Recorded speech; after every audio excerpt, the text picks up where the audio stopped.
I want to know how the hell people in Canada are even living. I generally consider myself a positive person.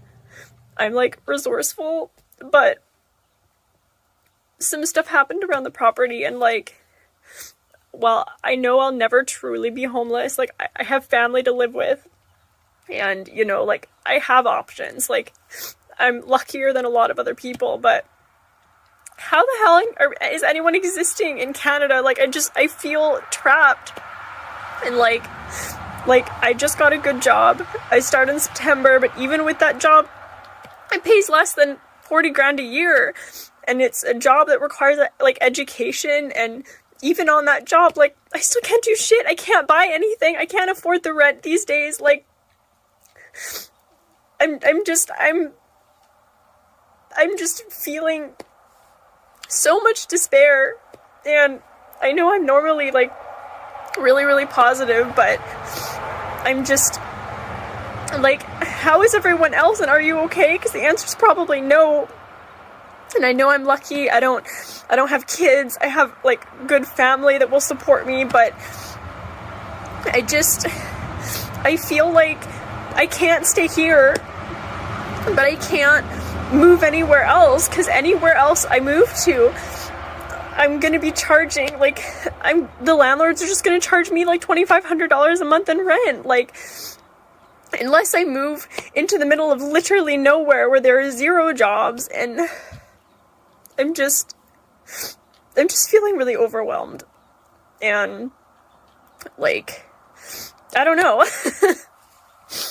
There's a part of me that just wants to say F it and just get a whole bunch of credit cards and just travel and just like get out of Canada, because like I know it's bad everywhere. I really do.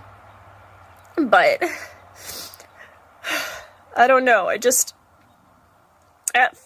33 years old, like, I was really hoping that I could at the very least afford, you know, a small house. I don't want 3,100 square feet bullshit. I just want something small, 500 square feet, even less. And yet, it's so fucking expensive. Like, I don't know what I'm gonna do. I just don't know what to do anymore. I'm sitting outside work, crying my eyes out in my vehicle, because I can't function anymore. Financially, I don't understand anymore. I don't understand how I make $34 an hour and I can't function. I can't function. I can't pay my bills. I can't even literally keep gas in my car to get to work 3 days a week because I can't afford it. Like, I get paid and it goes to car, mortgage, a couple little bills,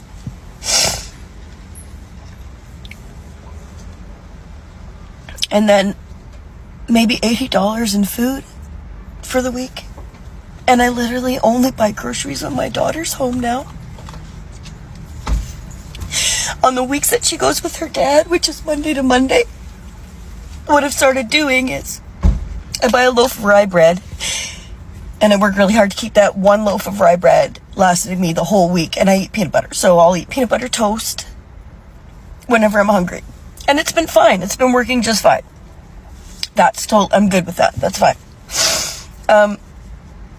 But last week, I guess I was a little extra hungry a couple days, so I had toast in the morning and toast in the evening, which that's not in my budget. So I ran out of bread on like the Thursday or even the Friday, I don't know.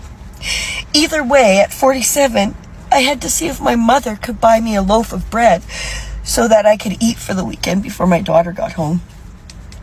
Because if there's any food in the house, I'm not fucking eating one bit of it. I'm saving everything I can for her. Because then she gets home and she's not surviving off fucking toast. I don't give a shit. I don't give a shit. I don't understand why things are so hard right now.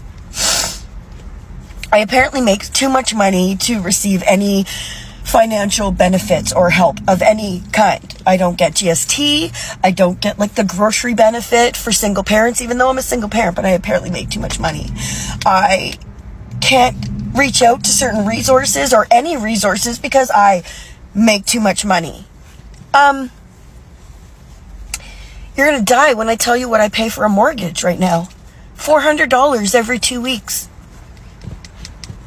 And I'm dying. I have to renew my mortgage for February. And I already know that my mortgage will be less, but my payments are going to be probably $400 more a month. I don't know how to budget that in. I don't know what to do. I'm trying to sell stuff on Marketplace. I'm trying to find stuff for a yard sale. You know, I feel like I take 1 step forward and 8 steps back. Like, I get pushed back 8 steps. Not that I take 1 step back. I'm just being forced to go back. My crawl space in my house right now literally has like 8 inches of water in it. And it has for months.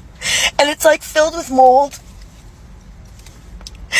And so all I've been doing for the last few days is going online trying to figure out how I could get a septic pump. And then if I can actually sell enough stuff to afford one, then I have to learn how to install it. What? I literally have to learn how to install it. Because I don't have any help. I don't have anybody. What if I told you that in one of the world's richest countries, people are freezing in tents? What if I told you that a family earning a decent income can barely afford food? And what if I told you that some people are choosing medically assisted death because the cost of living has become unbearable? These ain't hypothetical questions. This is the reality of countless Canadians right now. The quality of life in Canada is rapidly and objectively deteriorating, and the despair is palpable. In this video, we're going to break down exactly what's happening. We'll look at the data, the government policies, and the heartbreaking stories that reveal a nation in crisis. We'll cover the soaring cost of living, a broken housing market, and the troubling disconnect between what the government says and what people are actually experiencing. And by the end of this, you'll have a clear understanding of the challenges facing Canada and why so many citizens feel trapped and forgotten. But first, to truly grasp the gravity of the situation, let us watch some clips from the people on the front lines of this crisis. Before we dive in, if you find this information valuable, please hit that like button. It helps the video reach more people and spread awareness. And be sure to subscribe and turn on post notifications so that you don't miss out on any of our next uploads. Also, I'd like to hear your thoughts in the comments below, so be sure to leave a comment. I'll be back. Not many things piss me off, but when I go to the store and I see deodorant for $20, who are we deodorizing? The Incredible Hulk? Who do you think I am? A total body for who? It's not my body, I'll tell you that. Okay, my body, my choice. Sunscreen for $24 on sale. Is this for astronauts? Are you gonna be up close and personal with the sun? Are you gonna be flying up there saying, hey, how's it going? How you doing? I thought, let me get a bag of chips, sit back and relax, watch a movie tonight. $5. Wallahi, my night's not worth that much. I wanted to buy garbage bags, $7.99. On sale, by the way, mind you. I should have got a lottery ticket this morning. It's my lucky day. I'll pick up every piece of trash in my house and walk it to the dump one by one. I'll pick up one, walk. Come back, pick up the other, walk. Is there a shortage of Maltesers that I'm not aware of? $11.49? Is it gonna come to life and hug me? Is that what it's gonna do? Because I need a hug right now. I don't mean any disrespect, but Toronto's for rich people, okay? Toronto has become an exclusive country club for rich people. And if you are not rich, then you're going to find it near to impossible to live. All right. And when I talk about rich, I'm talking about rich. I'm talking about don't have to look at the price tag rich. I'm talking about fill up the tank. I don't care how much gas is rich. All right. If you are someone that works hard and has multiple jobs, you're going to find it impossible to live comfortably in Toronto. And when I say comfortably, I just mean being able to afford rent, utilities, and canned goods to live off of. Right. So yeah, that's all I have to say. And this is coming from someone, I am not rich. I am far from rich. And it's just getting harder and harder and harder to live in this damn city. It's just insane. It's insanity. And it's frustrating. And it's just overall, I don't know. People in Canada who have been suffering with mental health, they've gone to see their doctor and been told that a good option for them is assisted suicide, and the government will pay for it. Lots of patients have been coming out in the media. They've been given an option of assisted suicide. Truly disturbing. They've been told that the system is overwhelmed, and a new program has been created called Medical Assistance in Death, also known as MAID. This has been put in place to help people take their own life under medical supervision. MAID is also being offered to people who are struggling with the cost of living crisis, who have underlying conditions. They are also currently talking about this in Parliament, other countries in Europe and across the world. This is the first month I won't be able to afford rent. I'm not a rich person. I don't have a lot of stuff. I have basic household necessities, a couch, a bed, washer, a dryer. That's about it. A car. I don't have a lot of lavish things. I don't go on vacations, and I don't spend a lot. Rent's increased from $1,300 to $1,800. The food prices are too high. I've cut back on eating because I literally cannot afford food. I've cut back on my favorite snacks, cat food, treats. I'm exhausted all the time from being overworked and underpaid. You don't catch a break when you grow up poor. I don't need much to be happy. I just want to be able to live comfortable. I just really need to catch a break right now. I'm trying so hard, and I feel like I'm not doing enough. I don't have family. I don't have anything to fall back. This explains why Canadians have never felt so poor. Canada is the per capita economic growth laggard for the last 10 years. Look at this. 0.5% annualized GDP growth per capita. Look at all the other countries. This is absolutely pathetic. Look at the United States. This is because of our government and their horrific policies around immigration, around our economy, around investing in innovation, around how we treat capital gains and try to bring in and attract business investment. This speaks to all of the failed strategies and plays that this government has deployed. It has been a total disaster. And that is why Canadians have never felt so poor. High taxes, services that are failing us, an economy that is failing us. We've had 8 quarters of negative GDP per capita growth. This government, what they've done is bring in 5 million people over the last 5 or 6 years to boost gross GDP growth, to make it look like we're doing okay, but we are not doing okay. Every single person in Canada has gotten poorer in comparison to every other country here. And considering we are neighbors to the United States, I think this is the biggest missed opportunity in the G20. Our government has totally fumbled the ball, and we need to hold them accountable because this is Welcome back. Those clips are just a small snapshot of the immense suffering happening across Canada. They paint a picture of a nation that is in many ways objectively broken. The sense of being trapped and in despair isn't an exaggeration. It is a daily reality. Let us start with the economic fundamentals. The Canadian economy is currently struggling, right? This is not just a feeling, it is backed by numbers. And let us talk about these numbers. Canada has been the per capita economic growth laggard for the last 10 years. To put that into perspective, the annualized GDP growth per capita is pathetic right now. 0%. 0.5% is a far cry from the G20 nations like United States. They have experienced 8 consecutive quarters of negative GDP per capita growth in the last 10 years. A trend that experts warn is a clear sign Canada is heading for a recession.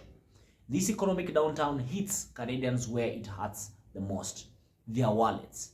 The cost of living and affordability crisis is a raging fire. And nearly 10 million Canadians are worried about running out of food or or are already limiting their intake. That's more than a quarter of the entire population. Food banks are completely overrun, with 1 in 3 families in some major cities unable to afford enough food.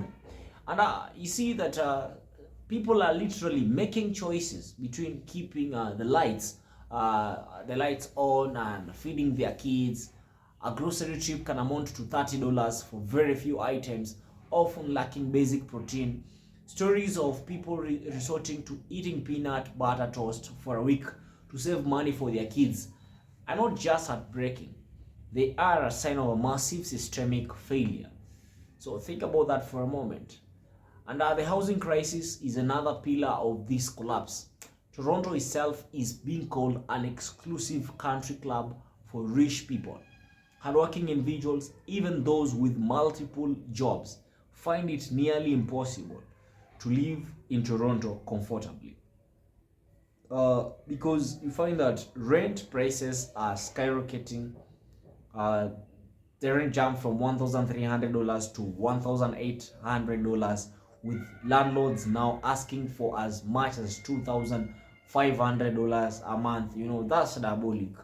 Even with a good job and a university education, if you earn less than $40,000 a year, you can't afford to live the dream life you wanted. Now, the dream of home ownership feels completely out of reach for an entire generation. But why is this happening?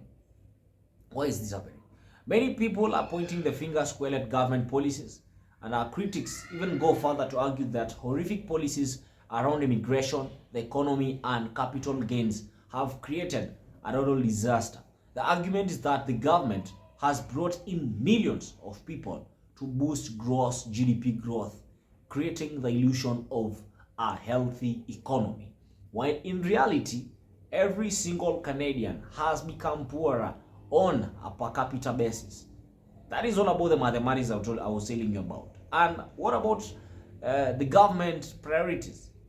The sentiment that the government is playing sugar daddy to the world while its own citizens' struggle is growing.